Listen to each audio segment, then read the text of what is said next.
Bismillahirrahmanirrahim. I welcome you in the lecture number 11 of the course Network Security, and as you are aware that we are in the second part, and that is cryptography as a network security tool. Let us first have a revision what we have discussed in the previous lecture. We have discussed a very important phenomena and concept of cryptography. We have explored cryptography in different aspects, and we have seen that cryptography is the art of secret writing. It has been the human desire to write secretly, to write secret codes so that ordinary people or normal public cannot understand or cannot interpret. We also discussed some history, and that is cryptography is not a new concept, and it is being used for centuries and centuries. From ancient Egyptians to the ancient Chinese, they all have been using cryptography in one form or the other. When we talk about cryptography in computer networks and information security, we use different terms, and we have glanced these terms, we have revised these terms such as Alice and Bob. These are two senders, one is sender and the other is receiver. The sender, Alice, sends some message, wants to communicate to the receiver, Bob, and the plain text before sending to the receiver through an insecure channel, it is first encrypted. And the plain text after encryption, it becomes ciphertext. And on the other side, the receiver receives the ciphertext, change it back to the plain text, and then read the contents. We also have explored that there is a term cryptanalysis. As the name indicates, we need to analyze, we need to find out what is the encrypted text, what is the crypted text that we want to read, that we want to understand. Cryptanalysis is the science, is the method, or is the process of revealing, of finding the secret text. So you are analyzing. आप ये जानना चाहते हैं कि ये secret message है क्या? Secret message इसमें किस की को यूज करते हुए secret message बनाया गया है. सो आप एनालाइज कर रहे हैं. क्रिप्टो एनालिसिस एक अटैकर भी कर सकता है, वो ये देखना चाहता है कि सीक्रेट कम्युनिकेशन क्या चल रही है, और सिक्योरिटी एक्सपर्ट भी करना चाहते हैं, और वो ये देखना चाहते हैं कि वो जिस एल्गोरिदम को यूज़ करते हुए कम्युनिकेशन कर रहे हैं वो कितनी सीक्रेट है. इसके अलावा हमने एक और टर्म भी डिस्कस की थी जिसको हम कहते हैं स्टेगनोग्राफी. एक है आप सीक्रेट राइटिंग करते हैं, वो मैसेज अवेलेबल होता है लेकिन वो मैसेज मीनिंगलेस होता है, इसको हम कहते हैं क्रिप्टोलॉजी या क्रिप्टोग्राफी. एक है स्टेगनो एनालिसिस. आप एक मैसेज रिसीव करेंगे लेकिन आपको ये पता नहीं होगा कि इस मैसेज के अंदर एक सीक्रेट मैसेज इनकोडेड है, जिसकी एग्जांपल हमने करेंसी नोट्स की दी थी, वाटरमार्क्स की दी थी, जिसमें नॉर्मली अगर आप किसी करेंसी नोट को देखें so you will not find an embedded image और a watermarked image.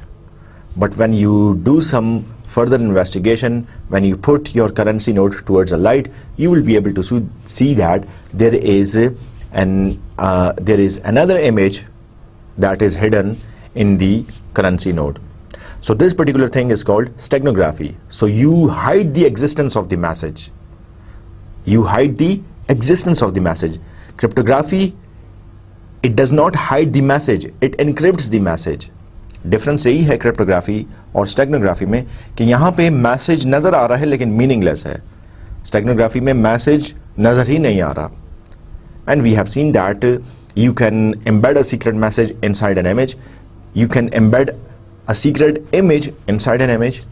सो आप इस तरीके से सीक्रेट मैसेज भेजते हैं.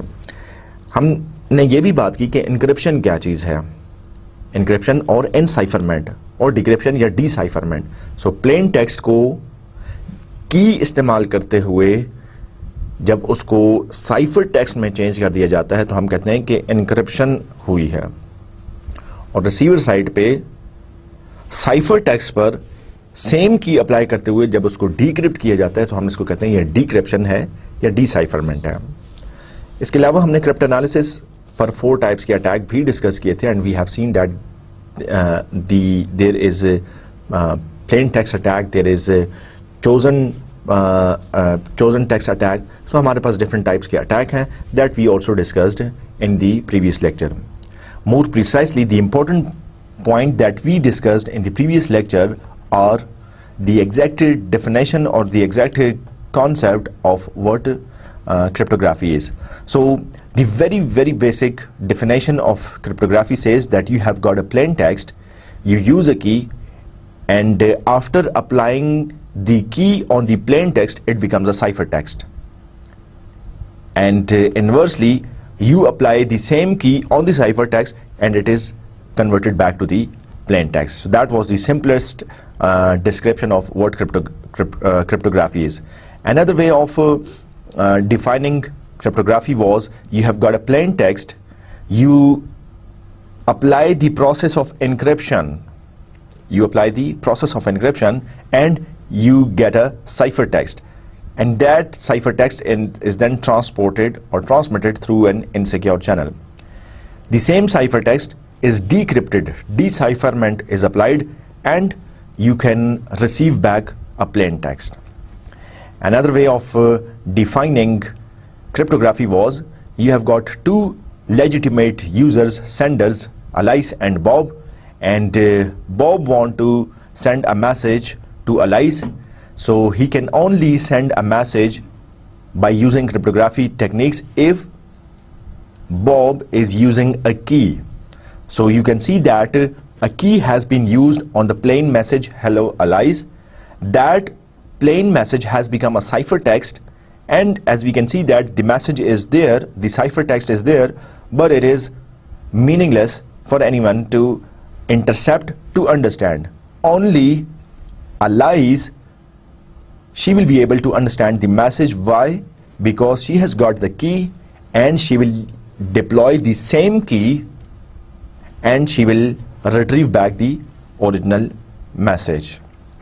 And the same phenomena has been described in this image as well, and that is, Alice has got a plain text, she encrypts the message, and she transmits this message over an insecure channel, over a public channel, despite the fact that an attacker, Eve, is there on the insecure channel and the attacker can receive the message, but since the message is encrypted, it would be meaningless for the attacker.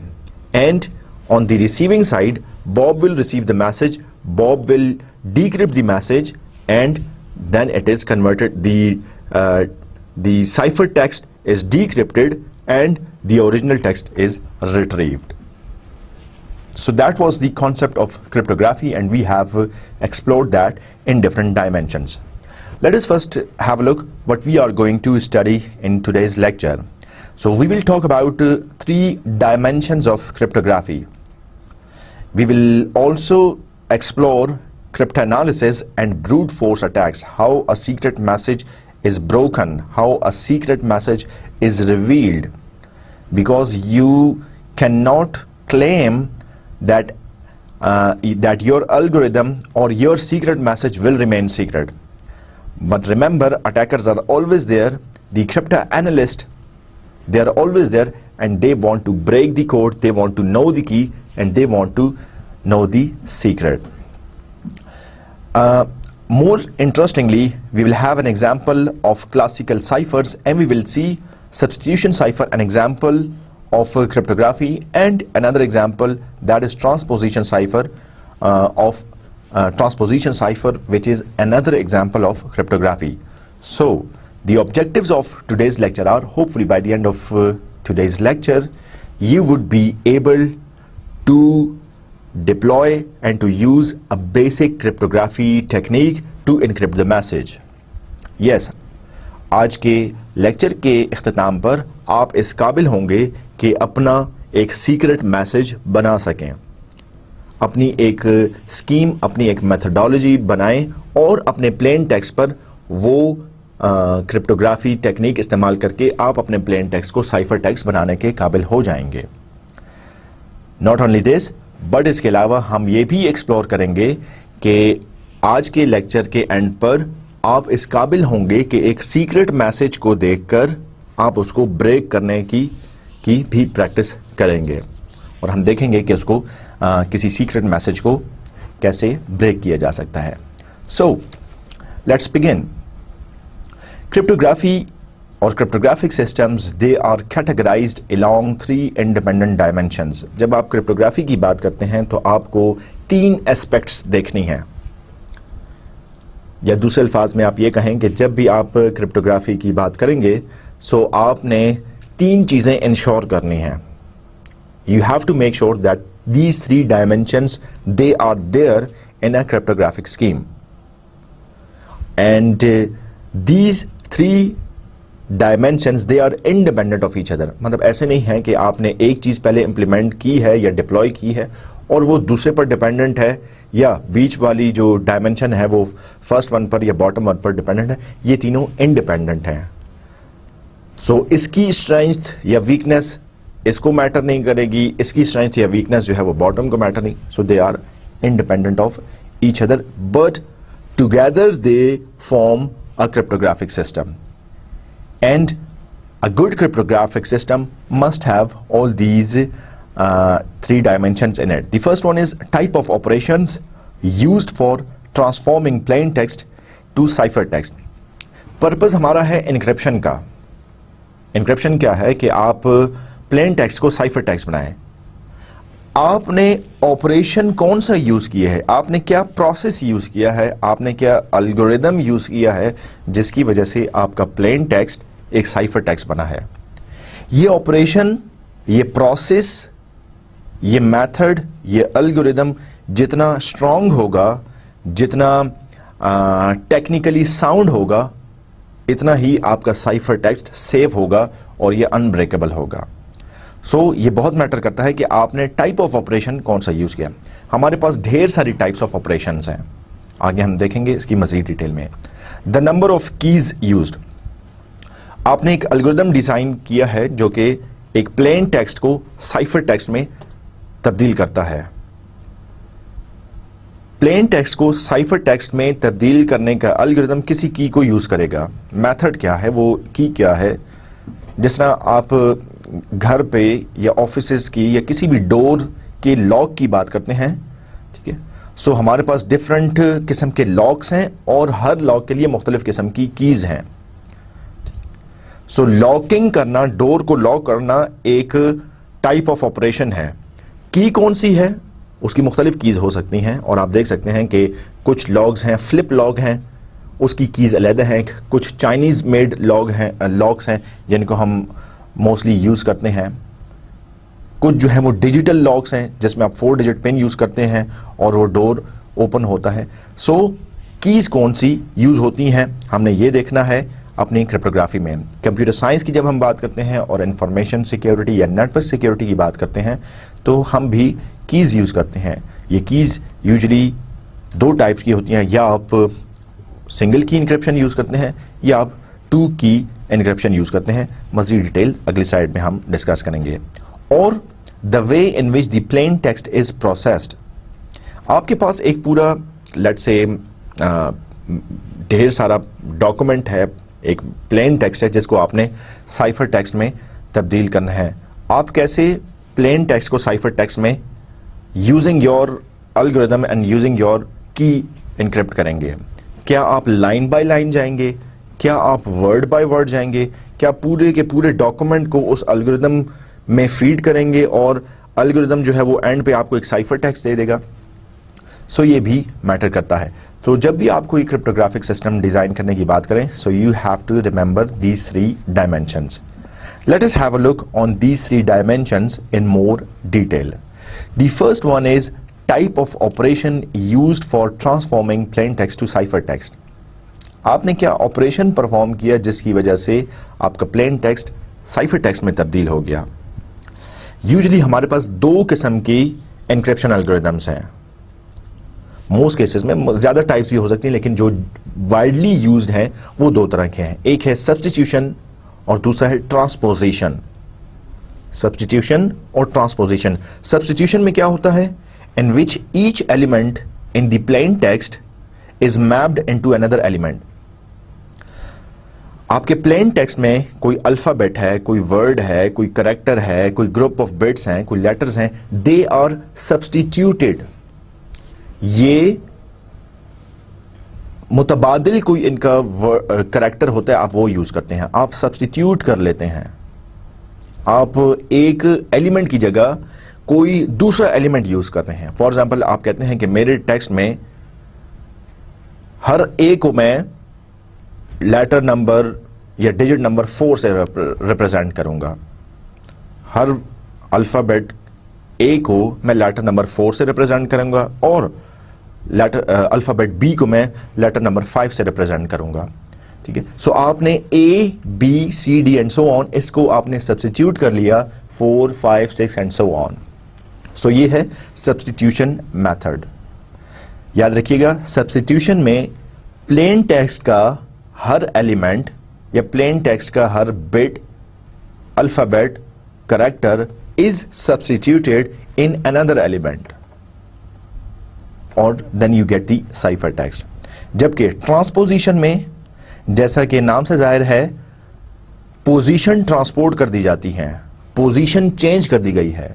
याद रखिएगा, transposition को आप इस तरीके से याद रखेंगे कि यहां पे पोजीशन चेंज कर दी जाती है।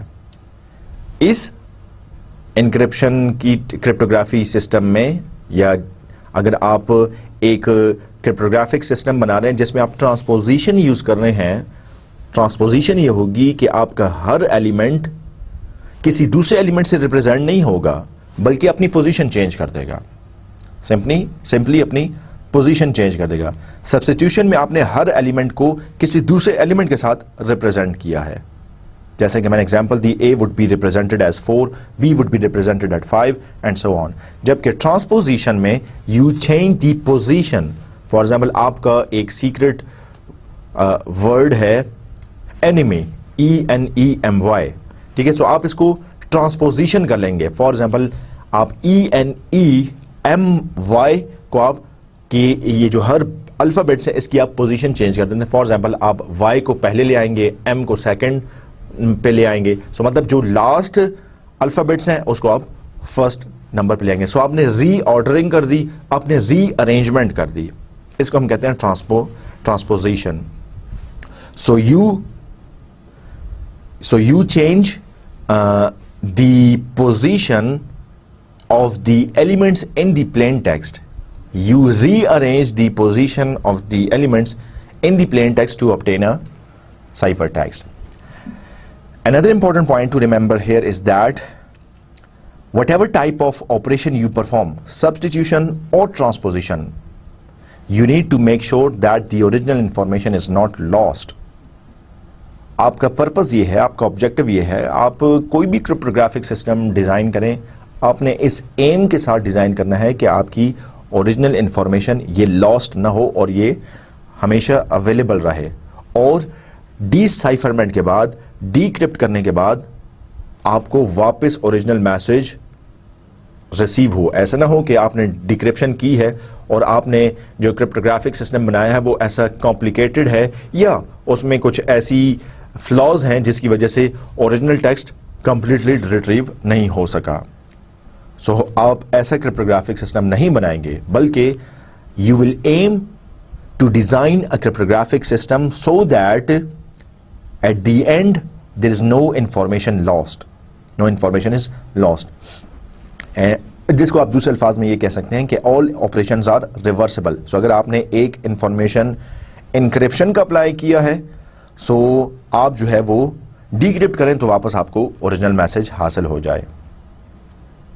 ठीक है, मतलब हर ऑपरेशन रिवर्सिबल हो। रिवर्सिबल ऑपरेशंस क्या है? अगर आपने डोर ओपन किया है या आपने एक ऑपरेशन परफॉर्म किया है, इस ऑपरेशन को अगर आप रिवर्स करना चाहें तो क्या होगा, आप डोर को वापस क्लोज कर दें।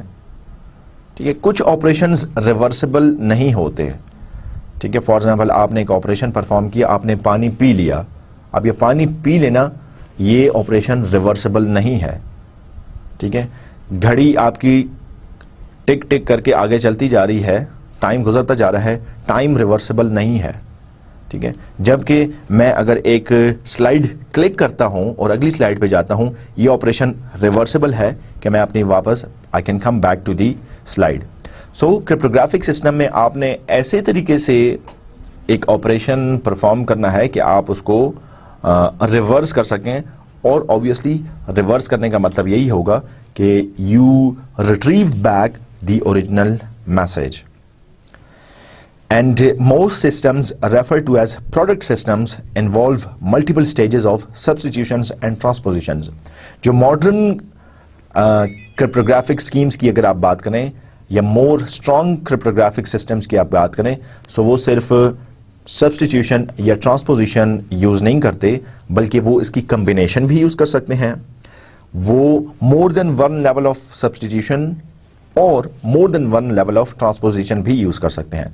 मतलब आप इन ट्रांसपोजिशन और सब्स्टिट्यूशन के फिनोमिना को मुख्तलिफ तरीकों से यूज करते हुए, मिक्स एंड मैच करते हुए आप एक स्ट्रॉन्गर क्रिप्टोग्राफिक सिस्टम बना सकते हैं। So remember this first dimension of cryptography is very important, and that is what type of operation you are using to transform the plain text into the cipher text. Point here to remember is there are mainly two methods, substitution and transposition. The second dimension of cryptography is the number of keys used. जी, ये भी बहुत important है कि आप अपने plain text को cipher text में बनाने के लिए जो एल्गोरिदम आप यूज कर रहे हैं, वो एल्गोरिदम एक की का इस्तेमाल कर रहा है या एक से ज्यादा की का इस्तेमाल कर रहा है। इफ वन की is used to change the plain text into the cipher text, we call it, इसके मुख्तलिफ नाम है, either we call it single key encryption और secret key और conventional encryption। ठीक है, जब आप एक की यूज करेंगे तो हम इसको तीन नाम दे सकते हैं, सिंगल की, सीक्रेट की या कन्वेंशनल एनक्रिप्शन। सिंगल की जैसे कि नाम से ज़्यादा आप एक की यूज कर रहे हैं। सीक्रेट की इसको क्यों कह रहे हैं, ये एक की है और ये किसी और को पता नहीं है, किसी थर्ड पार्टी को, किसी थर्ड मेंबर को या अटैकर को पता नहीं है। सीक्रेटली आपने ये की रिसीवर के साथ एक्सचेंज की और बेस्ड ऑन दैट की आप दोनों जो है वो सेंडर और रिसीवर आपस में कम्युनिकेट कर रहे हैं। So if the sender and receiver use different keys, यह भी हो सकता है कि आपका सेंडर जो की यूज कर रहा है वो की रिसीवर यूज नहीं कर रहा, या आप एक से ज्यादा की यूज कर रहे हैं। सो हम इसको कहते हैं एसिमेट्रिक की क्रिप्टोग्राफी, या हम इसको कहते हैं टू की क्रिप्टोग्राफी, या हम इसको कहते हैं पब्लिक की एनक्रिप्शन। सिंगल की भी कहा जा सकता है, इसको हम सिमेट्रिक कहते हैं, एक जैसे को सिमेट्रिक की क्रिप्टोग्राफी भी इसको हम कह सकते हैं, इसको हम सीक्रेट की भी कह सकते हैं, और इसको हम कन्वेंशनल एनक्रिप्शन भी कह सकते हैं। तो इसके चार नाम हैं, ये याद रखना है। जब आपकी एक की हो तो चार नाम आप दे सकते हैं, सिंगल की, सिमेट्रिक की, सीक्रेट की या कन्वेंशनल एनक्रिप्शन। और लाइकवाइज अगर आपकी एक से ज्यादा कीज हैं तो आप इसको एसिमेट्रिक भी कह सकते हैं, आप इसको टू की भी कह सकते हैं, और आप इसको पब्लिक की एनक्रिप्शन भी कह सकते हैं। पब्लिक की एनक्रिप्शन इसको क्यों कहा जाता है, यहां पे की पब्लिकली अवेलेबल होती है। अब आप सोचेंगे अगर की पब्लिकली अवेलेबल है, की पता है, ठीक है, तो आप इसको अनलॉक करना तो बड़ा ही आसान हो जाएगा। ऐसा नहीं है, क्योंकि यहां पे जो आप दूसरी की यूज कर रहे हैं, एक की पब्लिकली अवेलेबल है। जब आप एसिमेट्रिक की क्रिप्टोग्राफी की बात कर रहे हैं और जब आप टू कीज की बात कर रहे हैं, इसमें एक की पब्लिकली अवेलेबल है, जो दूसरी की है वो सीक्रेट है, और उसकी वजह से आपकी एनक्रिप्शन पॉसिबल होती है।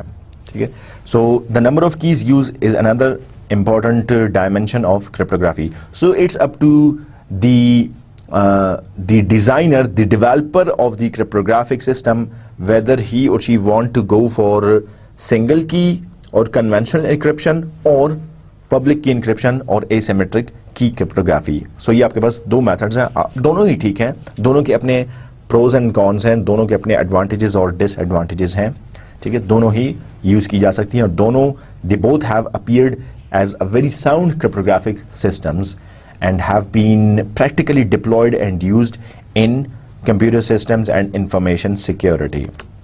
The third dimension is the way in which plain text is processed. जिसे मैंने शुरू में भी बात की कि जब आप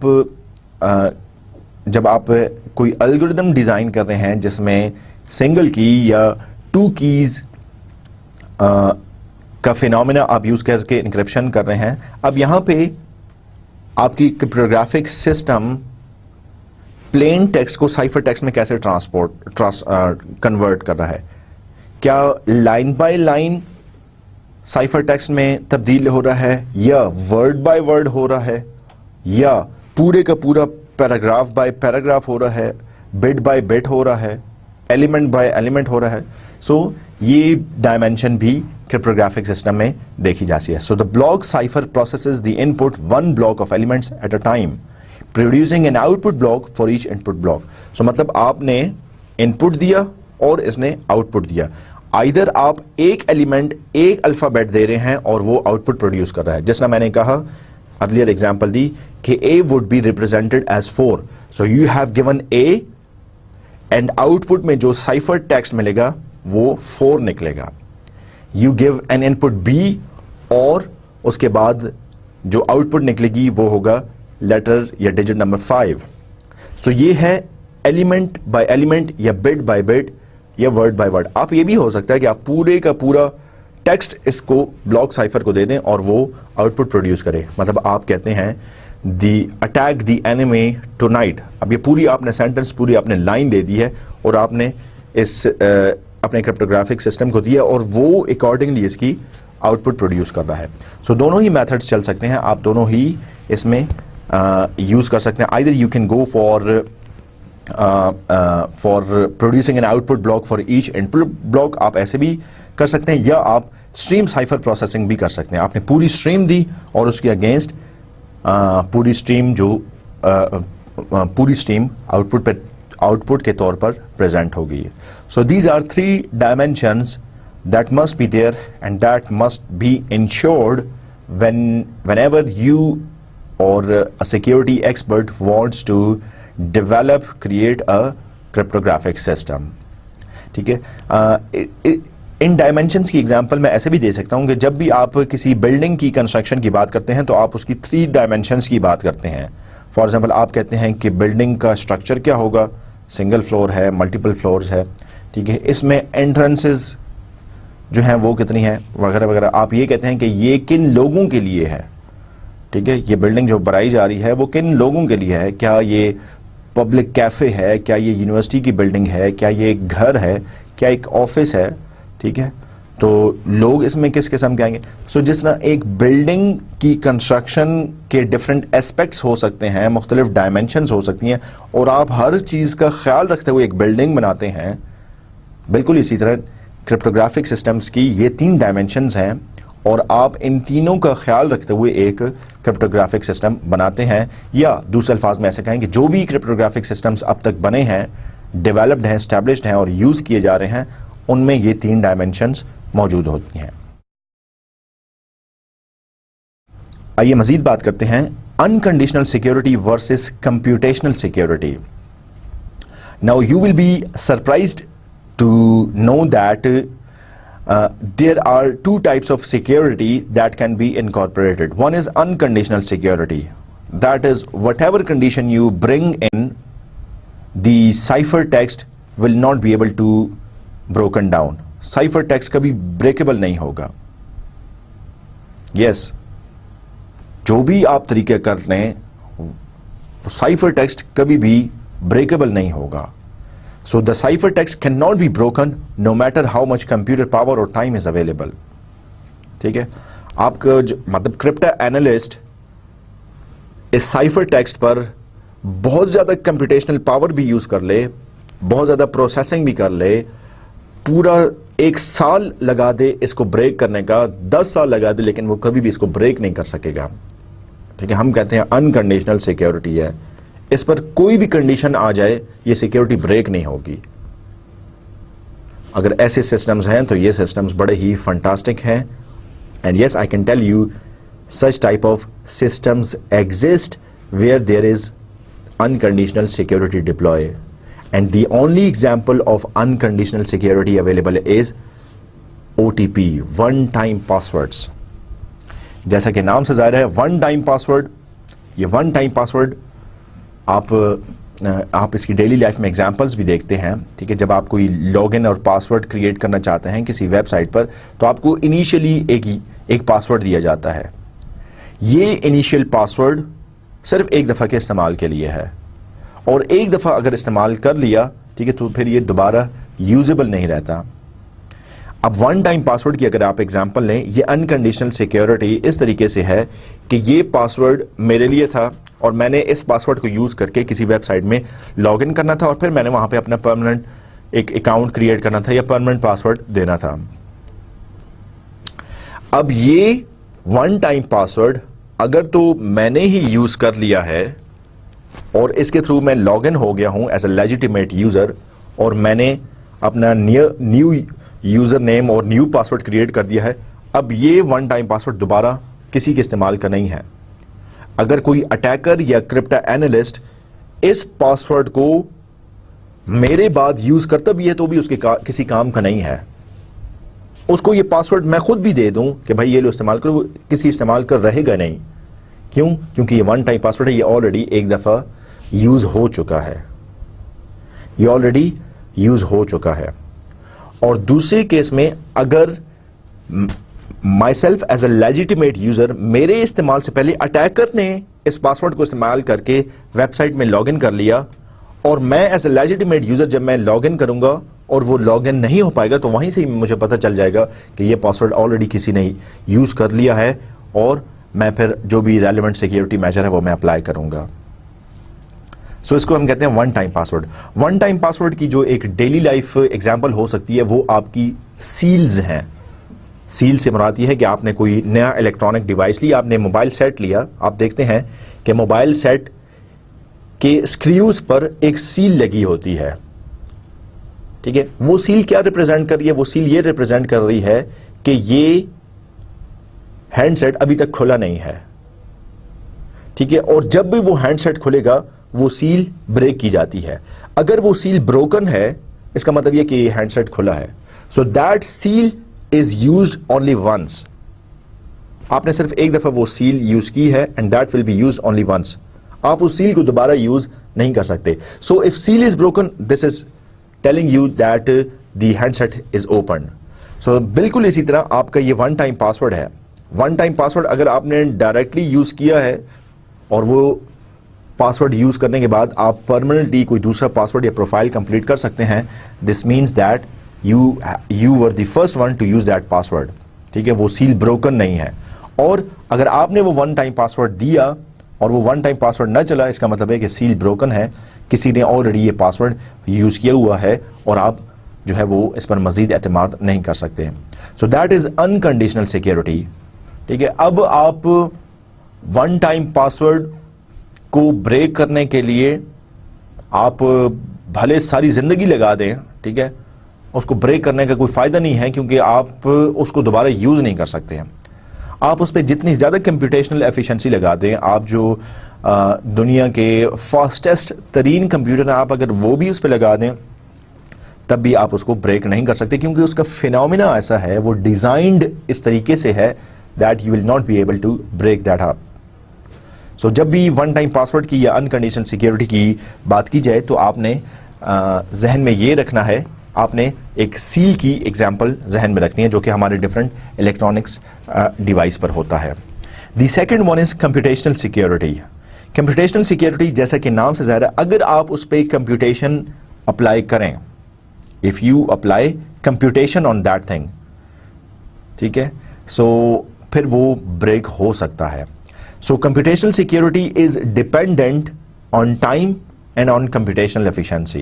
So the ciphertext cannot be broken given limited computing resources. मतलब अगर आप limited computing resources use करें तो वो ब्रेक नहीं हो सकेगा. Yes, अगर आप बड़े exhaustive किस्म के computational resources use करें, दुनिया के आप top let's say 5000 very high end computers use करें और वो 5000, एक एग्जाम्पल दे रहा हूं, वेरी हाई एंड कंप्यूटर्स अगर एक साल तक 24 आवर्स तक कंप्यूटेशन करते रहें तब वो पासवर्ड ब्रेक होगा. सो आपने कहा कि कंप्यूटेशनल सिक्योरिटी है यहां पर. ठीक है. सो हम जानते हैं कि ऐसे रिसोर्सेज रियल लाइफ में अवेलेबल नहीं होते. ठीक है. आप जो है वो लेट्स से हजारों सर्वर साल 1.5 साल तक 24/7 अवेलेबल नहीं कर सकते. ठीक है. So they can not be broken given limited computing resources. या आपके पास टाइम नहीं होता या ऐसे कंप्यूटिंग रिसोर्सेज नहीं होते जहां पे आप उसको उस साइफर टेक्स्ट को ब्रेक कर सकें. इसकी कुछ एग्जांपल्स हैं. Data encryption standard, advanced encryption standard RC4. ठीक है. ये कुछ एग्जांपल्स हैं जो कि कंप्यूटेशनली सिक्योर है. मतलब DES या AES को अगर आप ब्रेक करने की बात करें so it will take years and years of processing to get them broken, जो कि पॉसिबल नहीं है क्योंकि ना हमारे पास इतना टाइम है ना हमारे पास इतने कंप्यूटेशनल रिसोर्सेज हैं. सो हम कहते हैं कि ये कंप्यूटेशनली सिक्योर हैं. हम कहते हैं ये कंप्यूटेशनली सिक्योर हैं. सो या अनकंडीशनल सिक्योरिटी आप यूज करते हैं या आप कंप्यूटेशनल सिक्योरिटी यूज करते हैं. Kirchhoff's principal. इस स्लाइड में यह बात की जा रही है कि adversary and attacker always knows the method. आप जो भी क्रिप्टोग्राफिक सिस्टम बना लें, जो भी एन्क्रिप्शन का तरीक़ाकार, जो भी एल्गोरिदम आपने यूज़ किया है वो अटैकर को पता है. अटैकर तक वो उसको अटैकर को उसकी इंफॉर्मेशन होगी कि ये एल्गोरिदम काम कैसे करता है. ठीक है. हम किरचॉफ्स प्रिंसिपल्स में इस चीज़ की बात करते हैं कि the assumptions are algorithm is public, the key needs to be made secret. अब इस चीज को समझाने से पहले मैं आपको एक डेली लाइफ एग्जांपल ऐसे दे सकता हूं कि आप जब घर से बाहर जाते हैं सो आपने अपनी गैर मौजूदगी में घर को सेफ रखना है. आपने एक एल्गोरिदम बनाना है कि घर को कैसे आपकी गैर मौजूदगी में सेफ रखा जा सकता है. एल्गोरिदम यह है कि जब भी आप घर से बाहर जाएंगे आप घर के बाहर दरवाजे पर ताला लगाएंगे. ये एक एल्गोरिदम है. एल्गोरिदम यह है कि घर की सेफ्टी आप कैसे एस्टैब्लिश करेंगे. That you will use a lock outside your door और ऑन द मेन गेट. ये एल्गोरिदम है. घर की सेफ्टी कैसे सिक्योर है. अब ये लॉक हर एक को नजर आ रहा है, हर एक देख रहा है कि भाई लॉक लगा हुआ है, घर में कोई नहीं है. लेकिन घर में कोई दाखिल इसलिए नहीं हो सकता क्योंकि घर में दाखिल होने के लिए लॉक को खोलना पड़ेगा और लॉक को खोलने के लिए की चाहिए और की जो है वो सिर्फ घर के ऑनर के पास है. ठीक है. सो बिल्कुल इसी तरह आप इंफॉर्मेशन सिक्योरिटी की बात करते हैं और आप एन्क्रिप्शन की बात करते हैं या आप क्रिप्टोग्राफिक सिस्टम डेवलप करने की बात करते हैं तो आपका क्रिप्टोग्राफिक सिस्टम जिस तरीके से डिजाइन हुआ है वो डिजाइन बेशक सबको पता हो, अटैकर को भी पता हो कि ये क्रिप्टोग्राफिक सिस्टम डिजाइन कैसे हुए, कैसे ये प्लेन टेक्स्ट लेता है, उस पर साइफर टेक्स्ट को ये कैसे डेवलप करता है. ठीक है. लेकिन जो की यूज की गई है वो की किसी को पता ना हो. जो की यूज की गई है वो किसी को पता ना हो. जिस तरह घर का दरवाजा लॉक करने के लिए जो की यूज की गई है वो की किसी को नहीं पता, इसलिए कोई भी गैर मुतल्लिका शख्स घर के अंदर दाखिल नहीं हो सकता. बिल्कुल इसी तरह यहां पर भी ऐसा ही है कि आपका एल्गोरिदम की डिटेल्स जो हैं वो अवेलेबल होती हैं. एल्गोरिदम्स की डिटेल ईव को भी पता है, अटैकर को भी पता है. ठीक है. लेकिन जो की यूज करके प्लेन टेक्स्ट से साइफर टेक्स्ट हासिल किया गया है वो की किसी को पता नहीं है. सो हमने इसी तरीके से हमारा फोकस यही होना चाहिए कि आप इस तरीके से एल्गोरिदम बनाएं कि अगर एल्गोरिदम डिस्क्लोज्ड भी हो जाता है, अगर एल्गोरिदम की डिटेल्स अटैकर को पता भी चल जाती हैं लेकिन इसके बावजूद चूंकि की सीक्रेट है, की अवेलेबल नहीं है, सो वो क्रिप्टोग्राफिक सिस्टम ब्रेक न किया जा सके। जी, सीक्रेट वर्सेस पब्लिक एल्गोरिथम। अब यहां पे आप दो किस्म के एल्गोरिथम्स की बात करते हैं। एक तो ऐसे है कि आप एल्गोरिथम ही सीक्रेट रखें, आपको पता, किसी को पता ही चलने ना दें कि घर पे कोई है या नहीं है, ठीक है, और आपका घर जो है वो आपकी गैर मौजूदगी में भी सेफ हो। दूसरा ये है कि आप जो है वो बेशक सबको पता चल जाए, आपके घर के बाहर बड़ा सा लटका हुआ ताला ये रिप्रेजेंट कर रहा है कि घर पे कोई नहीं है, ठीक है, लेकिन फिर भी घर के अंदर कोई दाखिल इसलिए नहीं हो सकता क्योंकि की किसी के पास नहीं है, ठीक है। सो आप यहां पर भी दो तरीके से क्रिप्टोग्राफिक सिस्टम या एल्गोरिथम्स डिजाइन कर सकते हैं। एक ये है कि सीक्रेट, किसी को पता ही नहीं है कि कौन सा एल्गोरिथम यूज किया गया है और ये प्लेन टेक्स्ट से साइफर टेक्स्ट हासिल कैसे किया गया है। और दूसरा है पब्लिक एल्गोरिथम, एल्गोरिथम पता हो, ठीक है, एल्गोरिथम पब्लिकली अवेलेबल है, लेकिन चूंकि की अवेलेबल नहीं है इसलिए इसको ब्रेक डाउन नहीं किया जा सकता। दोनों के ही फायदे और नुकसान हैं। For example, if you talk about the advantages और benefits of secret key, so you are having two levels of secrecy. First one is no one knows that something secret is going on because you have not disclosed things, you are doing things secretly, किसी को पता ही नहीं है क्या हो रहा है, ठीक है। सो ये इसका एक बहुत बड़ा एडवांटेज है सीक्रेट की का, ठीक है।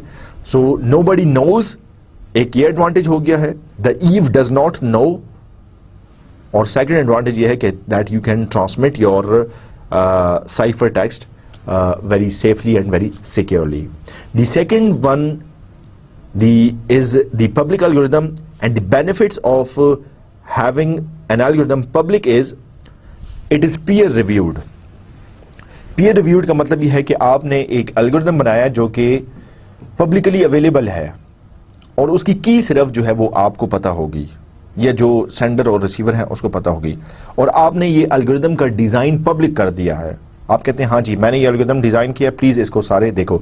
सो पीयर रिव्यू का मतलब ये है कि आपके तरह जो और क्रिप्टोग्राफिक सिस्टम डिजाइन करने वाले लोग हैं वो भी देखेंगे और वो इसको इवैल्यूएट कर सकते हैं, वो इस पर क्रिप्टो एनालिसिस कर सकते हैं, वो देख सकते हैं कि भाई आपने जो क्रिप्टोग्राफिक सिस्टम डिजाइन किया है, जो एल्गोरिथम आपने डिजाइन किया, ये कितना स्ट्रांग है, कितना ये ब्रेकेबल है, कितना ये कंप्यूटेशनल एफिशिएंसी इसको चाहिए। सो मतलब आपने उसको इवैल्यूएट करवा दिया, और अगर उसमें कई वीकनेसेस थी तो आपने उसकी वीकनेसेस को इंप्रूव कर दिया, ठीक है। तो आप देख सकते हैं कि आपने अपना एल्गोरिथम पब्लिक कर दिया है, और एल्गोरिथम के पब्लिक करने से मैसेज उसी तरह आपका सीक्रेट ही ट्रांसमिट होगा, लेकिन मजीद आपको एडवांटेजेस ये हुए उस पर कि आपने उसको टेस्ट कर लिया, आपने उसकी फॉल्ट टॉलरेंस चेक कर ली, आपने उसका फुल प्रूफ होना चेक कर लिया, आप जैसे दीगर पीयर्स ने उसको इवैल्यूएट कर लिया, और उसमें अगर कोई सिक्योरिटी फ्लॉज थे या कहीं पे वीकनेसेस थी तो आपने उसको एड्रेस करके आपने उसको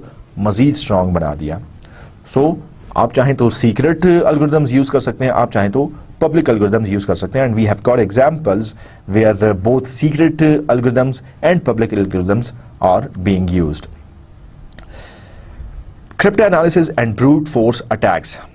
Typically, the objective of attacking an encryption system is to recover the key in use rather than simply to recover the plain text of a single cipher text. Crypto analysis जब आप बात करते हैं, आपको एक साइफर टेक्स्ट रिसीव हुआ। अब आपका ऑब्जेक्टिव क्या है कि इस साइफर टेक्स्ट से आप वापस प्लेन टेक्स्ट हासिल करें। अगर आप साइफर टेक्स्ट से वापस प्लेन टेक्स्ट हासिल कर रहे हैं, जिसके लिए आपको ढेर सारी कंप्यूटेशन लगानी पड़ी है और ढेर सारा टाइम स्पेंड करना पड़ा है, and yes eight the and अगर आप सक्सेसफुल भी हो जाते हैं इस प्लेन टेक्स्ट से साइफर टेक्स्ट निकालने में, सो क्या होगा कि अगली दफा कोई नया साइफर टेक्स्ट आएगा और उस नए साइफर टेक्स्ट से प्लेन टेक्स्ट दोबारा एक्सट्रैक्ट करने के लिए आप मजीद उतना टाइम और मजीद उतनी प्रोसेसिंग लगाएंगे। सो इससे बेहतर यह है कि आप साइफर टेक्स्ट से प्लेन टेक्स्ट निकालने के बजाय आप जो की यूज की गई है वो आप निकाल लें, वो की आपको किसी तरीके से पता चल जाए, वो की आपको किसी तरीके से पता चले, वो की अगर आपको पता चल जाए सो आप को कोई भी साइफर टेक्स्ट दिया जाए, आप उस पर वो की अप्लाई करेंगे और वो डिक्रिप्ट हो जाएगा। मतलब सिर्फ की को फाइंड करने की का जो टाइम और प्रोसेसिंग लगेगी वो 1 टाइम है, उसके बाद आपका मजीद कोई टाइम नहीं लगेगा। आपने सिंपली उस की को उस साइफर टेक्स्ट पर अप्लाई करना है और आपको वो प्लेन टेक्स्ट रिसीव हो जाएगा। सो ऑब्जेक्टिव यही होता है अटैकर्स का, क्रिप्टो एनालिस्ट्स का ऑब्जेक्टिव यही होता है कि वो साइफर टेक्स्ट से प्लेन टेक्स्ट हासिल ना करें, क्योंकि साइफर टेक्स्ट से प्लेन टेक्स्ट एक दफा हासिल हो गया, अगली दफा फिर उसको यही काम करना पड़ेगा, तीसरी दफा फिर उसको यही काम करना पड़ेगा। सो उसका ऑब्जेक्टिव ये होता है कि वो की हासिल कर ले, और अगर उसको की पता चल जाएगी तो आगे जितना भी साइफर टेक्स्ट आता जाएगा उसके लिए उससे प्लेन टेक्स्ट निकालना बड़ा आसान हो जाएगा। So there are 2 general approaches to attacking a conventional encryption scheme. ठीक है, कन्वेंशनल एनक्रिप्शन की या सीक्रेट की एनक्रिप्शन की बात करते हैं या सिमेट्रिक की एनक्रिप्शन की बात करते हैं। याद रखिए ये कन्वेंशनल एनक्रिप्शन को हमने 4 नाम दिए थे, कन्वेंशनल एनक्रिप्शन, सीक्रेट की एनक्रिप्शन, ठीक है, या सिमेट्रिक की क्रिप्टोग्राफी, ठीक है, या सिंगल की क्रिप्टोग्राफी। तो इन आप इसको ब्रेक करने के 2 तरीके हो सकते हैं, इसको ब्रेक करने के 2 तरीके हो सकते हैं, and that is crypto analysis and brute force attack. जी, क्रिप्टो एनालिसिस क्या है? क्रिप्टो एनालिसिस और crypto analytic attacks rely on the nature of the algorithm plus perhaps some knowledge of the general characteristics of the plain text over some sample plain text to ciphertext pairs. And these type of attack exploits the characteristics of the algorithm to attempt to deduce a specific plain text or to deduce the key being used. मतलब आप ने conventional encryption को break करना है, you as a security expert, और किसी attacker ने अगर सिंगल की क्रिप्टोग्राफी या कन्वेंशनल एनक्रिप्शन को ब्रेक करना है, सो वो उस पर क्रिप्टो एनालिसिस परफॉर्म करता है, वो उसके एल्गोरिथम्स की डिटेल्स चेक करता है, वो जानना चाहता है कि जनरल कैरेक्टरिस्टिक्स क्या हैं और कैसे प्लेन टेक्स्ट से साइफर टेक्स्ट हासिल किया गया है, क्या सब्स्टिट्यूशन का मेथड यूज किया गया है या ट्रांसपोजिशन यूज की गई है, ठीक है, और कैसे जो है वो प्लेन टेक्स्ट से साइफर टेक्स्ट हासिल होता है। और वो खुद से एग्जाम्पल डिफाइन करता है कि अगर ये प्लेन टेक्स्ट है और वो हिट एंड ट्रायल करता है, सो अगर मैं इस पे ये वाला एल्गोरिथम अप्लाई करूं तो क्या मुझे सिमिलर साइफर टेक्स्ट हासिल होता है। सो वो मिक्स एंड मैच करते हुए, हिट एंड ट्रायल करते हुए उस एल्गोरिथम की जनरल कैरेक्टरिस्टिक्स को एक्सप्लोर करते हुए वो जानना चाहता है कि ये एल्गोरिथम कैसे ब्रेक किया जा सकता है। इसको हम कहते हैं क्रिप्टो एनालिसिस, एनालाइज कर रहा है वो। और सेकंड केस में ब्रूट फोर्स अटैक है। ब्रूट फोर्स अटैक का मतलब ये है कि आपने हर पॉसिबल तरीका इस्तेमाल कर लिया ताकि आप उस एल्गोरिथम को ब्रेक कर सकें।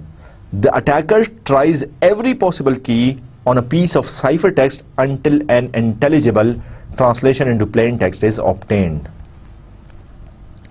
जिसका मतलब यह है कि उसको एक साइफर टेक्स्ट मिला, उसको पता है इस पे कोई की यूज की गई है और की क्या कॉम्बिनेशंस हो सकती हैं, की जो भी कॉम्बिनेशंस हो सकती हैं, 10, 12, 256, 1000, 10,000, 1 मिलियन, 10 मिलियन, जो भी पॉसिबल कीज हो सकती हैं, वो साइफर टेक्स्ट पर हर कॉम्बिनेशन की अप्लाई करता है और उस वक्त तक करता जाता है जब तक उस साइफर टेक्स्ट से एक मीनिंगफुल प्लेन टेक्स्ट हासिल नहीं हो जाता। So he is using brute force attack, हर पॉसिबल कॉम्बिनेशन अप्लाई करते हुए वो उस साइफर टेक्स्ट को ब्रेक करने की कोशिश करता है। And another interesting point that has been mentioned here is that on average half of all possible keys must be tried to achieve success.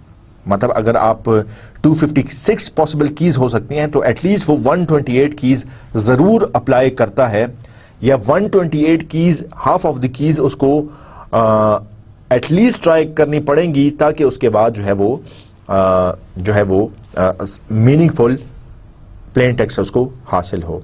मतलब ऐसे नहीं है कि पहली चंद कीज को ही उसने यूज किया और उसको प्लेन टेक्स्ट से साइफर टेक्स्ट से प्लेन टेक्स्ट मिल गया, बल्कि उसको एग्जॉस्टिवली ऑल पॉसिबल कॉम्बिनेशंस जो है वो यूज करनी पड़ती हैं।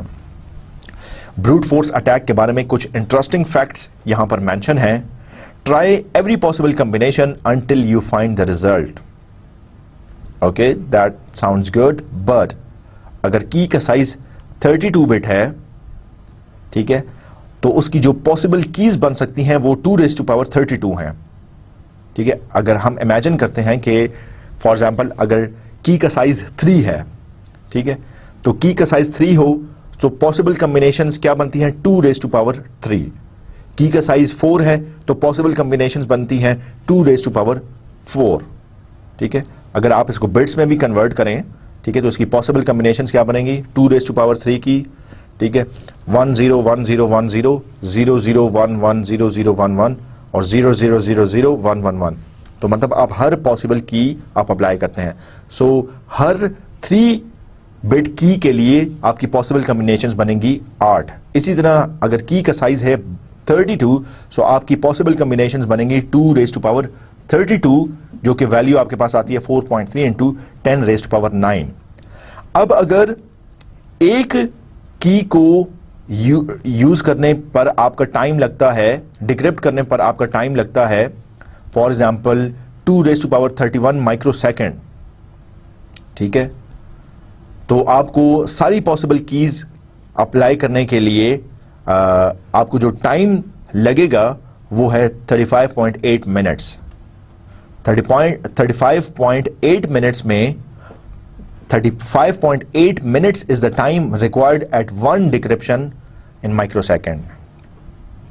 ठीक है, so if the key size is 2⁻32, you have all possible combinations which is 2⁻32, and this gives you 4.3 into 10⁻9. And if one decryption cost microsecond, and if you calculate 2⁻31 microseconds, this will give you 35.8 minutes. So this means that a 2⁻32 bit key size can be broken just in less than 36 minutes. अगर आपका की size 32 है, जो कि बहुत बड़ा size हो सकता है, लेकिन अगर आप उस पर कंप्यूटेशनल एफिशिएंसी अप्लाई करें सो मैक्सिमम 36 मिनट के अंदर अंदर आप उसको ब्रेक कर सकते हैं. आप हर पॉसिबल की अप्लाई करेंगे और एक ना एक की उस पर लगी जाएगी और आपकी साइफर टेक्स्ट से प्लेन टेक्स्ट हासिल हो जाएगा. सो मैक्सिमम आपने 36 मिनट के अंदर अंदर 2⁻32 बिट की को ब्रेक कर लिया. अच्छा, और लास्ट कॉलम में डिफाइन किया गया है टाइम रिक्वायर्ड एट 10⁻6 डिक्रिप्शन. ठीक है, अगर 1 डिक्रिप्शन है तो फिर 35.8 मिनट्स लगते हैं, और अगर 10⁻6 की प्रोसेसिंग की डिक्रिप्शन की बात करें तो फिर आपके सिर्फ 2.15 मिली सेकेंड लगेंगे. मतलब आप और भी आसानी से उसको ब्रेक कर सकेंगे. If the key size in second row, if the key size is enlarged, instead of having 2⁻32, you go for 2⁻56. So if it is 2⁻56, that will give you possible combinations of 7.2 into 10⁻16.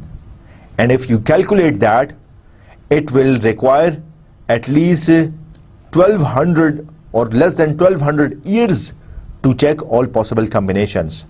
But with the latest computers and with the 10⁻6 decryption or more efficient computation, or with latest computers, if you do the same thing, you can decrypt a 2⁻56 keys just in 10 hours. मतलब आपने की size 32 से 56 भी कर दिया, 32 से 56 भी कर दिया, लेकिन लेटेस्ट कंप्यूटर्स अगर उसको डिक्रिप्ट करना चाहते हैं एट 10⁻6 की स्पीड से, so the maximum it will take is just 10 hours. The third one is, yes, if you use a key size of 128, this means that all possible combinations would be 2⁻128, and if you calculate that in years, it would be 5.4 into 10⁻24 years for one decryption, and for 10⁻6 decryption, it would be 5.4 into 10 raised to power 18 years, which will, I'll say, millions of years to decrypt a key of having a size of 128. और अगर आप बात करते हैं की size 168 की, so again the time to decrypt that would be millions and millions of years. And if the key size is 26 characters, and you can see that for the 26 characters we have 26 factorial, this means that 26 multiplied by 25 multiplied by 24 multiplied by 23 multiplied by 22 and going on, keep going on. So it will again take 6.4 into 10 raised to power 6 years to break them. ठीक है. So एक example के तौर पर कहा जाता है कि if the key size is let's say 168 bit or 26 factorial, it will take all of the alive people on the earth to process all possible keys for 1 million years to break the code or to find the key. मतलब ये 6.4 into 10 raised to power 6 years की बात करें या 5.9 into 10 raised to power 30 years की बात करें, जिसको एग्जाम्पल के तौर पर ऐसे प्रेजेंट किया जाता है कि अगर दुनिया के सारे जिंदा लोग 1 मिलियन साल तक हर बंदा जो है वो हर सेकंड में एक नई की को टेस्ट करे, ठीक है, सो अगेन इतना टाइम लग जाएगा कि आप जो है वो रेलेवेंट की जो है वो हासिल कर सकें. तो मतलब आप देख सकते हैं कि ब्रूट फोर्स अटैक अगर की साइज छोटा है तो वो इजीली ब्रेकेबल है, लेकिन अगर की साइज बड़ा हो जाता है सो ये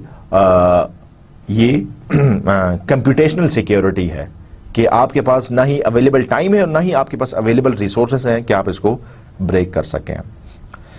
If you are using Wi-Fi at your homes and the encryption algorithm that is used over there, you can also see that a key size of 128 bits or 256 bit or 64 bits could also be used over there. This means that your Wi-Fi will not transmit your packets in the plain text.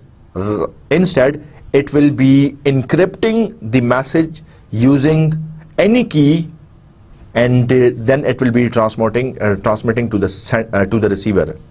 And the key size is 128. This means that 2 raised to power 128. So if a wireless attacker, if he or she wishes to know the key, it will take him or it will take attacker years and years to crack the key. So the point here to mention is that either you can go for conditional security or an unconditional. Either you can go for unconditional security or computational security.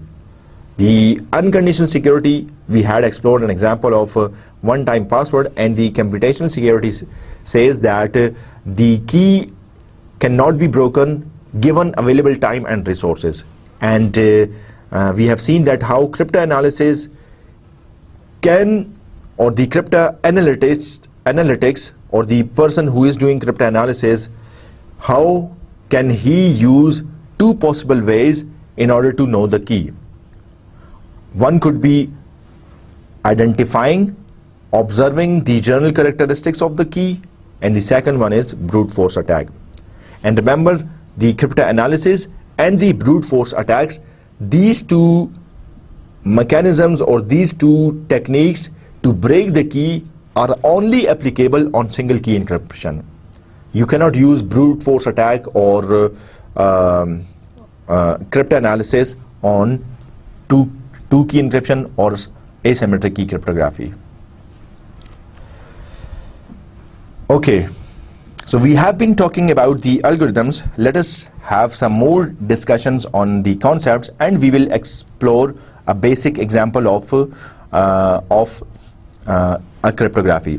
So a private key cipher is composed of two algorithms, an encryption algorithm E और a decryption algorithm D. मतलब आप जब private की बात करें और conventional encryption की बात करें तो उसमें एक है एनक्रिप्शन एल्गोरिथम और एक है डिक्रिप्शन एल्गोरिथम, ठीक है. सो एनक्रिप्ट हो रहा है प्लेन टेक्स्ट से साइफर टेक्स्ट, और डिक्रिप्शन में डिक्रिप्शन एल्गोरिथम क्या कर रहा है कि साइफर टेक्स्ट से प्लेन टेक्स्ट में बात कर रहा है। यहां पर सेम की के is used for encryption and decryption. ठीक है, घर के बाहर ताले को लॉक करने और अनलॉक करने के लिए सेम की यूज होती है। ठीक है, आपने बाज ताले ऐसे देखे हैं कि जब आप लॉक और अनलॉक करना चाहें, मतलब इवन अगर आप उसको लॉक भी करना चाहें तो आपको की चाहिए होती है, और अनलॉक भी करना चाहें तो भी की चाहिए होती है। सो इसमें कन्वेंशनल इनक्रिप्शन में एक इनक्रिप्शन एल्गोरिथम ई होगा, डिक्रिप्शन एल्गोरिथम डी होगा, और सेम की के यूज हो गई जो कि इनक्रिप्शन और डिक्रिप्शन परफॉर्म करेगी। याद रखें कि एल्गोरिथम में और एल्गोरिथम की में फर्क है। एल्गोरिथम उस फिनोमिना को बता रहा है जिसके थ्रू प्लेन टेक्स्ट से साइफर टेक्स्ट हासिल किया जाता है। की वो एग्जैक्ट चीज है, वो एग्जैक्ट एंटिटी है जिसको यूज करते हुए ये फिनोमिना अप्लाई किया गया है और प्लेन टेक्स्ट से साइफर टेक्स्ट हासिल किया गया है। सो आपके पास कन्वेंशनल इनक्रिप्शन में या सिंगल की इनक्रिप्शन में या प्राइवेट की इनक्रिप्शन में तीन चीजें हैं। Number one, an encryption algorithm E, a decryption algorithm D, and third one is same key which will be used by the sender for encryption and by the receiver for decryption. The point here to note is that ये की के कैसे exchange होगी। Sender और receiver के दरमियान इस की के का पहले एक्सचेंज होना जरूरी है। ठीक है, ये की जो कि के से रिप्रेजेंट होती है, ये कैसे एक्सचेंज होती है हमारे आज के लेक्चर में इस डिटेल्स पर हम नहीं जाएंगे, पर आप एज्यूम कर सकते हैं कि एक थर्ड पार्टी है जिसने, जो कि एक ट्रस्टेड पार्टी है, उसने ये की इन दोनों को, सेंडर और रिसीवर को दी है। या इसकी दूसरी पॉसिबिलिटी ये हो सकती है कि कम्युनिकेशन से पहले सेंडर और रिसीवर कि इनसिक्योर चैनल पर कम्युनिकेशन से पहले सेंडर और रिसीवर आपस में फिजिकली मिले थे और उन्होंने एक की एग्री की थी, और उसके बाद जो है वो फिर वापस अपने कंप्यूटर्स पर आकर उन्होंने जो है वो की एक्सचेंज करना, उस की को यूज करते हुए सेंडिंग और रिसीविंग करना शुरू की थी। क्लासिकल साइफर्स, अगर क्रिप्टोग्राफिक सिस्टम की एग्जांपल की बात करें, so we have substitution cipher and we have transposition cipher, and it was explained to you earlier that the substitution cipher, that this cryptographic system substitute the elements, plain text के elements को, हर element को किसी दूसरे element के साथ represent किया जाता है, और ट्रांसपोजिशन में क्या किया जाता है कि उसकी पोजीशन चेंज की जाती है। A classical example of substitution cipher is shift cipher, or you can also say Caesar cipher. Another example of substitution cipher is monoalphabetic ciphers, and the third example is polyalphabetic ciphers. In today's lecture we will only discuss shift ciphers or Caesar cipher, and we will explore an example. So remember that in substitution cipher, letters of plain text are replaced by other letters, numbers और symbols. और वही बात जैसे मैंने की थी कि for example A would be represented by digit 4, B would be represented by digit 5, and you can have any other substitution mechanism. So let us first explore an example of Caesar cipher, which is also called a shift cipher, and it is a substitution cipher which was named after Julius Caesar, जो एक Roman emperor था। Operation इसमें कैसे होगा? Each letter is translated into the letter and a fixed number of positions after it in the alphabet table. आपने एक alphabet table बनाया, ठीक है, और आप जो है वो हर अल्फाबेट को आप किसी दूसरे अल्फाबेट से रिप्रेजेंट करते हैं। सेम एबीसी में ए से लेकर जी तक, जो नॉर्मल आपकी प्लेन एबीसी है, ABCD अप टू Z, आप हर अल्फाबेट को किसी दूसरे अल्फाबेट के साथ रिप्रेजेंट कर रहे हैं। किस अल्फाबेट के साथ? लेट्स से आप 3 की का शिफ्ट करते हैं, या 4 की का शिफ्ट करते हैं, या 5 की का, या 7 की का, वो आपकी मर्जी है। होता यह है, the fixed number of positions is a key both for encryption and decryption. ठीक है, मतलब आपने पोजीशन चेंज कर ली है। आपने ए की जगह, लेट से आपका अगर की साइज 3 है, ठीक है, तो आप ए की जगह ABC आप C यूज करेंगे। मजीद एग्जांपल है, यहां पे आप देख सकते हैं की का साइज 3 है। आउटर जो है, जो ब्लू फॉन्ट में लिखा है वो प्लेन टेक्स्ट है और जो इनर है वो साइफर टेक्स्ट है। Now if you carefully look that A is represented as D. A is represented as D. This means that the key whose size is 3 is used to represent A into D. मतलब A के बाद अगर आप 3 alphabets गिने, B, C and D. Because why 3? Because the K is 3. So A is represented by B, मतलब आपने 3 positions आगे चले जाना है उसी सेम अल्फाबेट में, उसी सेम ABC में, ठीक है। आपने की साइज रखा 3, सो आप A के बजाय B, C और D अब आप यूज करेंगे, ठीक है। सो आपका A D से रिप्रेजेंट हो गया। इसी तरह B की अगर आप बात करें और B से आगे 3 डिजिट्स अल्फाबेट्स जाएं तो B के आगे 3 डिजिट्स हैं C, D एंड E, ठीक है। सो E जो है वो अब आपके B को रिप्रेजेंट कर रहा है। इसी तरह C की बात करें और C से आगे 3 का अल्फाबेट्स का जंप लगाएं, सो D, E और F रिप्रेजेंट कर रहा है C को। So now you can carefully see that A is represented as D, B is represented by E, C is represented by F and keep going on. और जब आप last digit पर पहुंचते हैं, ठीक है, जो W आपका रिप्रेजेंट हो रहा है Z के साथ, उसके बाद कौन सा अल्फाबेट आएगा? जाहिर है उसके बाद आप वापस ABC पर आएंगे। सो XYZ would be represented by ABC। सो मतलब आपने ABC को ही यूज करना है, लेकिन instead of starting your ABC from ABC, you start your ABC from DEF और फिर इस ABC को यूज करते हुए आप कोई भी टेक्स्ट, प्लेन टेक्स्ट जो है वो साइफर टेक्स्ट में कन्वर्ट कर सकते हैं। For example, you can see that key size is here is 3. Now the plain text is ABC up till Z is, and the cipher text is DEF and so on. So the plain text treaty impossible is translated into, you can see that WH, D, WB and so on. Why? Because the plain text you have first of all T and the key size is 3. So instead of writing T in the cipher text, you move ahead 3 digits. So U, V and W. So the jump is of 3 alphabets. So U, V and W. So आप देख सकते हैं कि T के बजाय W है, इसी तरह R के बजाय जो है वो U है, E के बजाय H है। So इस सेंडर और रिसीवर को की का साइज 3 पता है। सेंडर ने जब एन्क्रिप्शन की, सो उसने 3 अल्फाबेट्स का जंप यूज करते हुए अपने प्लेन टेक्स्ट को साइफर टेक्स्ट में यूज किया। और बिल्कुल इसी तरह जब रिसीवर इस साइफर टेक्स्ट को रिसीव करेगा और उसको पता है कि K का साइज 3 है, सो वो 3 का जंप अब रिवर्स करेगा। एन्क्रिप्शन के लिए 3 अल्फाबेट्स अहेड यूज किए गए थे, डिक्रिप्शन के लिए वो 3 अल्फाबेट्स बैक जाएगा और फॉर एग्जांपल W से 3 अल्फाबेट्स वो पीछे जाएगा तो उसको मिलेगा T, U से 3 अल्फाबेट्स वो पीछे जाएगा तो उसको मिलेगा R, E से 3 अल्फाबेट्स, H से 3 अल्फाबेट्स पीछे जाएगा तो उसको मिलेगा H एंड सो ऑन, और वो इस तरीके से साइफर टेक्स्ट से वापस प्लेन टेक्स्ट हासिल कर लेगा। अनदर एग्जांपल देखते हैं। यहां पे आप देख सकते हैं शिफ्ट, इसको सीजर साइफर भी कहते हैं, इसको शिफ्ट साइफर भी कहते हैं, बिकॉज हमने ABC को शिफ्ट कर लिया।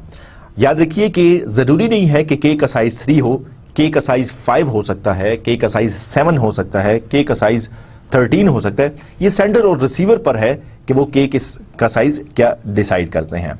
सो यहाँ पे K का साइज अगर 3 है तो आप देख सकते हैं कि A जो है वो रिप्रेजेंट होगा D में, B रिप्रेजेंट होगा E में एंड सो ऑन। सो ये उसकी एक और एग्जांपल अगर देखते हैं एन्क्रिप्शन और डिक्रिप्शन की। सो अगर प्लेन टेक्स्ट है meet me after the toga party और अगर की का साइज आपके पास 3 है, सो आप देख सकते हैं कि M ट्रांसलेट हो रहा है P में, E ट्रांसलेट हो रहा है H में, अगेन E ट्रांसलेट हो रहा है H में। सो आप इस तरीके से अपने प्लेन टेक्स्ट को साइफर टेक्स्ट में यूज कर सकते हैं। सो this was the very first example and a very basic example of cryptography, and I hope that you at least developed a basic cryptographic system, and using this shift cipher or Caesar cipher, you can now use cryptography and you can communicate secretly with your friends. But obviously you need to exchange the keys amongst yourself first. Summary of today's lecture. जी, आज के lecture में हमने cryptography की 3 dimensions के बारे में बात की और हमने ये बात की कि क्रिप्टो एनालिसिस और ब्रूट फोर्स अटैक के ज़रिए आप जो है वो किसी सिस्टम को ब्रेक करने की या आप जो है वो कन्वेंशनल एन्क्रिप्शन पर अप्लाई करके वो सीक्रेट जान सकते हैं. हमने सीजर साइफर जो कि क्रिप्टोग्राफी की एक बेसिक एग्जांपल है, सब्स्टिट्यूशन साइफर है, उसकी एक एग्जांपल हमने एक्सप्लोर की और उसमें हमने देखा कि कैसे की सेंडर और रिसीवर के दरमियान पहले एक्सचेंज होती है और की सीजर साइफर में हम ये देखते हैं कि आपकी ABC जो है वो कैसे according to the size of the key आप नेक्स्ट अल्फ़ाबेट्स उसकी जगह यूज़ करते हैं. सो अगर K का साइज 3 है, so instead of A you right D and so on. और फिर आप इस को यूज़ करते हुए अपने प्लेन टेक्स्ट से साइफर टेक्स्ट में यूज़ करते हैं. और रिसीवर साइड पर आपका रिसीवर अगर K का साइज 3 था, सो वो 3 अल्फ़ाबेट्स बैक जाकर उस साइफर टेक्स्ट से प्लेन टेक्स्ट रिसीव करता है. Inshallah, in next lecture we will have some more examples of Caesar cipher, and we will also explore another scheme of cryptographic system, and we will also have a discussion about symmetric key and asymmetric key cryptography, and another example of cryptography such as Playfair cipher will also form part of next lecture discussion. I hope that you enjoyed today's lecture. I'll see you with more details, with more exciting examples, and with more practical solutions for cryptography systems. Bye for now. Take care and Allah Hafiz.